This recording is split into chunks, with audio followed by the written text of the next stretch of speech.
বাচ্চার মায়েরা প্রায় বলে থাকেন আমার বাচ্চা খাচ্ছে না। এবার বাচ্চা খাচ্ছে না ব্যাপারটা অনেক সময় না খুব আপেক্ষিক হয়ে যায়। বাচ্চা বেশি ওজনের উল্টো দিকটা আমরা মাঝে মাঝে দেখে থাকি।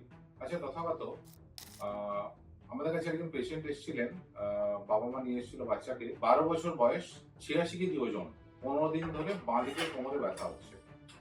এইবারে ইস্যু হচ্ছে যে এই 15 দিন ধরে বাঁ দিকে কোমরে ব্যথা, 12 বছর, 86 কেজি, কি হতে পারে পসিবিলিটি? পেশেন্টের কোনো চোট লাগানোর হিস্ট্রি নেই, পেশেন্টের কোনো জ্বরের হিস্ট্রি নেই, পেশেন্টের আর কোনো বড় ধরনের রোগ বা অনেক দিনের ওষুধ খায় এমন কোনো হিস্ট্রি নেই। তাহলে কি পসিবিলিটি এর হতে পারে? স্যার, হিস্ট্রি শুনে যেটা প্রথমেই মাথায় আসছে সেটা হচ্ছে এসিএফই বা slip capital femoral epiphysis. Slip capital লিম্ফোসিসটা কি বলতো, মানে কি হয় একটু বুঝিয়ে বলতে পারবে? এসিএফ এ যেটা হয় সেটা হচ্ছে ফিমোরাল বলটা বা হিপ জয়েন্টের যে বল সেটা নর্মাল জায়গা থেকে সরে যাচ্ছে। এক্স্যাক্টলি। তো এই মাথার বলটা ওজনের জন্য যদি আস্তে আস্তে সরতে শুরু করে, তাহলে এই বাচ্চার আলটিমেটলি হিপ জয়েন্ট ড্যামেজ হবে এবং লং রানে তার হিপ রিপ্লেসমেন্ট বা সো কল্ড হ্যান্ডিক্যাপ্ট হয়ে যাওয়ার চান্স পসিবিলিটি থাকবে।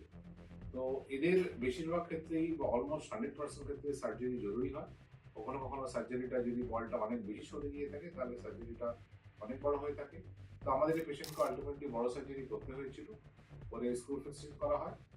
ফর্চুনেটলি পেশেন্ট ভালো হয়, রেজাল্ট ভালো আছে, পেশেন্ট নর্মালি হাঁটাচলা করছে, কিন্তু অনেক সময় এই অপারেশনের পরও মাথার বল শুকিয়ে যেতে পারে এবং অন্যান্য অনেক সমস্যা হতে পারে। সুতরাং বাচ্চার ওজন যদি দরকারের তুলনায় বেশি হয়, তাহলেও তার অর্থোপেডিক্যালি বা হাড়ের দিক থেকে পার্মানেন্ট ক্ষতি হওয়ার সম্ভাবনা থাকে। সুতরাং বাচ্চার ওজন বেশি না কম সেটা মেজারমেন্ট করা খুব জরুরি।